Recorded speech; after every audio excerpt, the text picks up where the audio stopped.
It was a sustained attack that lasted all Friday as pro-Gaddafi forces pummeled the rebels' western front line of Dafniya. Barrage after barrage of tank and rocket fire hit a 7-kilometre section of their defences. It's too heavy. It's too heavy engagement. So we are still struggling there. And the guy is doing nice work. For the opposition fighters, this was a costly day. One ambulance after another poured into this former garage workshop that has been transformed into a frontline casualty unit. At times they almost ran out of space because of the sheer numbers of the wounded flooding in. Medical staff were overwhelmed. Before we receive, we can say every 30 minutes or every 45 minutes we receive 10 cases, but now in maybe 15 minutes we receive more than 40 cases. So even that staff, we have no staff. Here was life-saving at its most urgent, at its most basic. This was triage surgery. Those that lived were sent to Misurata for more intensive treatment, but not everyone made it.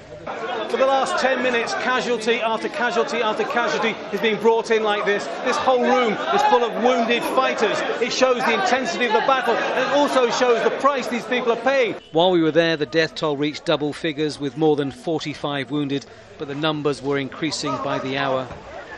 Shells rained down outside until late afternoon, when there was a brief respite and fighters were able to rest and survey the damage.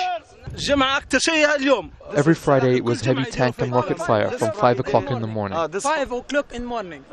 NATO jets could be heard at times overhead, but there didn't appear to be any strikes against Gaddafi's tanks or Grad rocket launchers that were causing the damage. We're being attacked by tanks. We need NATO to hit them, but they're not. But these are brave men who stood their ground. And the fight was not over. They had soaked up the attacks. Now they regrouped to hit back. We went with them through the deserted farms and houses into no man's land. You could hear the shells and bullets whizzing over our heads. We're about 250 metres away from the actual front line. They're moving forward because they've heard there's some tanks, and they're going out with these anti-tank weapons to try and take them out. The rebels responded with anti-tank weapons and missiles.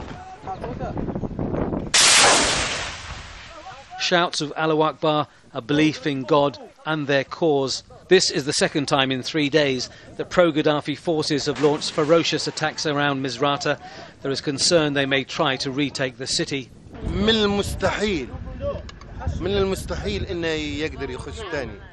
They entered our city once. We'll stop them from ever entering Misurata again. If they can't, then these men will die fighting. But on the front lines around Misurata, they are paying the price for their fight for a new Libya. Tony Birtley, Al Jazeera, Dafniya. Well, this comes as the rebels continue their push from the western mountains towards the Libyan capital, Tripoli. James Bay sent this update. Opposition forces have made substantial gains in the last couple of weeks, and in the last 24 hours they pushed forward a little bit and got more ground. They now hold ground both on the mountain and in the valley, but not all of that territory is linked. And in order to get from one area over there, from Zlitan and Jadu, up to Yefren, they actually have to go through the valley and then up this mountain road. Gaddafi's troops know that, and they've been targeting this road. Look here, this is where a mortar landed on the main road. Gaddafi's forces clearly have moved their missiles and mortars, and they know that this link, this mountain road, is probably the most fragile part of opposition territory.